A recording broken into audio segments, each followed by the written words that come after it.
Hi, y'all. I've been called a lot of really mean things by people over the years, including socialist, bleeding heart liberal, baby killer. Worst of all, I get tagged as an anti-gun nut, which I am. I don't support firearms in any shape or form, and I wanted to teach my son a couple things about hunting. So we drew a couple of tags this year, and you're like, well, how can you be a hunter if you're a liberal and you hate guns? Well, it's real simple. You have to, one, understand the critter you're after. And I do this because they're delicious. Now, a few things to keep in mind. On our first hunt, I let him try it the traditional American way, and he took out an AK-47 that he borrowed from a friend and had a 47 round magazine, and guess what? No deer. Yeah, he didn't get one. We did the whole camo thing, we did the hiking around, playing with poop, no deer. So this last trip was my tag, and we went into a remote location, and I had to think, how do I show my son how to hunt without guns? And it's a little trickier than you might think, but if you got the skills, you can get it done. And I promise you, you can lose your guns, give them away, have them melted down into cheap steel to help build Trump's wall, and still hunt. Now, first thing you have to keep in mind is the camo stuff, everybody spends lots of money on it. You can spend like $500-600 on just a coat. That's silly. You can buy a bunch of wool blankets and they'll do the same thing, keeping you warm. Now, on our hunts, and most people know I'm really good at throwing knives, we had a game plan. So first of all, I had to get in the mindset of a predator. And the handy thing with this being orange, I've got several hundred square inches of orange right here. Now, to get more into the predator mindset, I decided I needed to become the predator. So I got me this fancy animal print camo. So here's the thing. You strip down, you're ready to go hunting for that deer, they're gonna smell you. So, you gotta cover up that human smell with some sage. Deer and sage, you will taste like dinner to them. Make sure you get anything really funky. Need a little bit more. Sage it. Sage it good. Next thing, your hair can get all crazy and in your face and you won't look like a hunter or prey that you're trying to resemble, like this fox here. You're gonna look like the Sasquatch. And everybody knows you can't find the Sasquatch, which is why deer run from them immediately. So, once you've saged, you gotta do the man bun to keep the hair up out of your face. You just twist it around, get your predator hat, put it on, and you're almost ready. Now, this is the secret. A buck knife. Now, how are you holding it? Well, you gently fish it in your mouth, like so. Don't bite down too hard because you might chip a tooth. And you want it loose in your mouth so when you need to, you can grab it fast and shank the deer. Now, if you look, this is a traditional old-fashioned buck knife. This is an animal killing machine. Now, you may not believe me, but it's true. It is a little chilly, but once you're out in that predator mode, those animals will die. So that was game plan one, to stalk it, throw knives, and kill it. If you'll excuse me, I'll put on the jacket. It is a bit chilly. It is deer season. And I don't want my neighbors to see me, so now I'm camouflaged. Okay, so a couple of other things. Okay, well, you want to be environmentally friendly and all this other stuff. Yes, we need to save the environment, but go through it by different avenues. I don't have a super big truck. I got the smallest truck I could find with the small 2.5 liter motor. So it burns less fuel than, say, those 5.0 Mustangs. Environmentally friendly truck. Small motor, better gas mileage, and it works.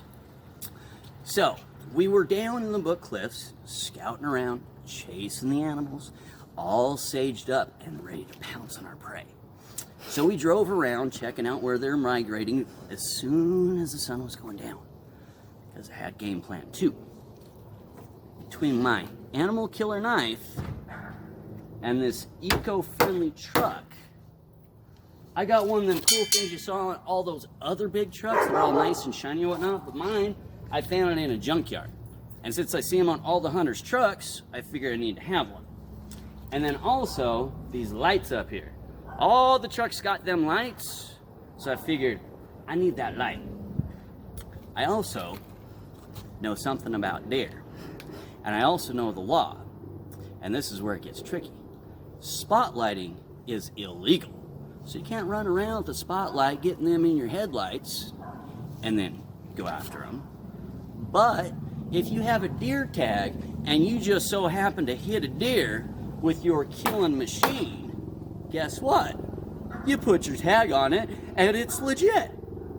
So looking at their movements for a couple of days, we were able to identify the perfect time to come down the mountain. And so we weren't spotlighting, we were just driving really fast down the canyon with a lot of lights on. Now, you're saying, that's not gonna happen, that can't happen.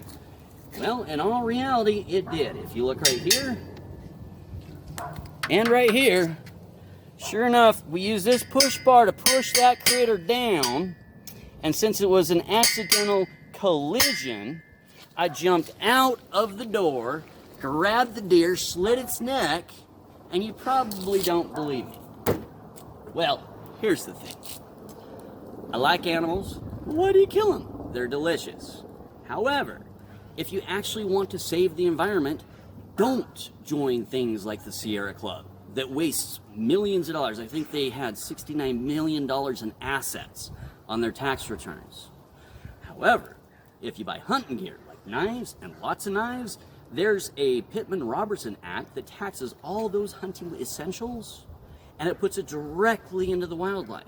It's not paying a high CEO, it's paying somebody that's already in the position of the government to take care of the wilderness. They have a little formula that they determine how much goes to what state for what, but that's tax dollars going directly into wildlife preservation. So yeah, we buy our hunting licenses, our fishing licenses, duck stamps, we got a couple of deer tags, so my money is going right where I want it to. That's the most socialist thing I can think of. Find a tax that you like and throw everything you got at it. And you're thinking, this guy's crazy, you can't do that to hunt deer. Well, I did. And the great thing about my particular camo, if a ranger came up, I've got several hundred inches here, a few hundred here, they're not gonna wanna measure it. It worked like a charm. So now if you follow me over here,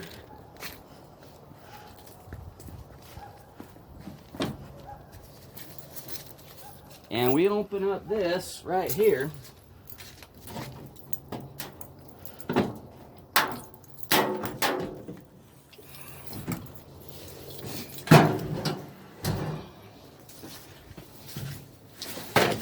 you'll see that I bagged me a nice little deer.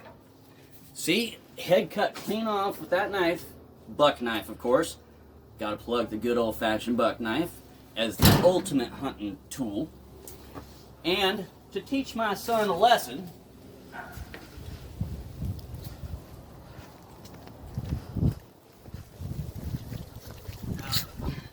about how bad guns are,